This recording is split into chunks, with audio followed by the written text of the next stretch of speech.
One thing that discipline definitely does help you with is it helps you get things done.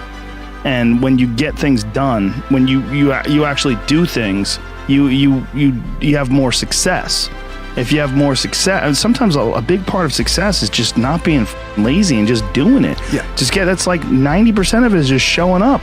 Get there and start working. Like, you're not going to feel perfect every day. If I only worked out when I felt good, I'd be a fat because there's a lot of days I don't want to do it. It's pretty much the same with everybody that actually gets good at something. There's got to be those days you push through, and they're probably going to be more numerous than the days you don't. And so the benefit of discipline in my eyes has always been that through discipline I get things done. I always say that I'm like the most lazy, disciplined person I know because I don't want to do it. Yeah, but I always do. Our bodies, for whatever reason, most people, their associations are to avoid anything that's uncomfortable. But it's so illogical because when you look at comfort and you look at success and progress and the feelings of accomplishment and of getting past certain hurdles in terms of like how you feel about life, a lot of those are connected to discomfort. Like, discomfort is your friend. It really is. Like, discomfort and not being happy and content with certain situations in life or certain feelings in life, they're massive motivators, and they're amazing at facilitating change. And yet our instinct is to avoid those and just sit on the couch and watch some reality show about dudes who make moonshine with our jaw open, like, it's bizarre.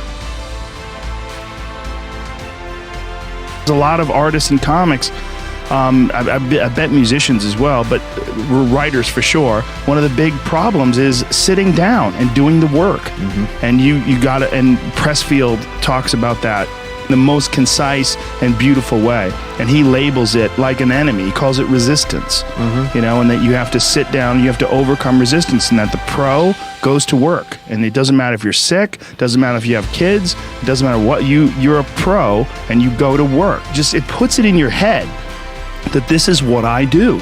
This is what, and you have pride in that. And then when you are in front of that keyboard and you look down the count, it says, I got 1,000 words today. I put 1,000 words in. You're doing the work. Yeah. And out of that work, gems blossom. Yeah. Little things, but you might have a day where you just write nothing but dog. So what? Show up again tomorrow.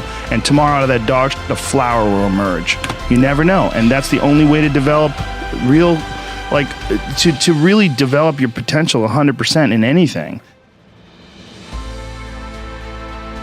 If I look back on anything I've ever done, mistakes I've ever made, paths that something that I put out that I didn't quite think, man, maybe I just waited 3 months before I released that, or maybe I should have, re-edited that blog post a couple more times before I put it online, or those things drive me crazy. The things that I've done have driven me crazy, but yelling at someone I didn't have to yell at them for, whatever.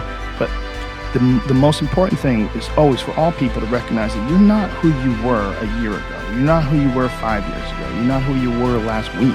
You're who you are now, and this is the only you have control over. So you gotta regulate how much you dwell on regrets of the past. You really gotta be careful, because it's good to have a little.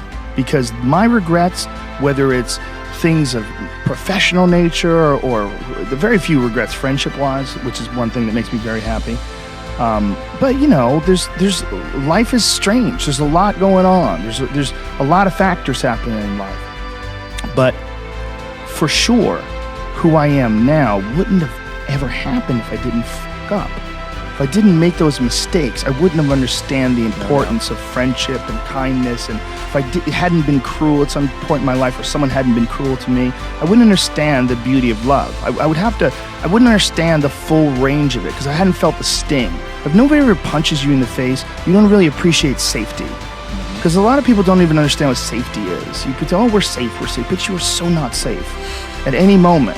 And when someone's punched you in the face a bunch of times, and you've been in a street fight with some guy you barely knew, you got in an argument with him, there's something about regular safety that's sweeter. Yeah. It's more delicious. Yeah. It's more delicious.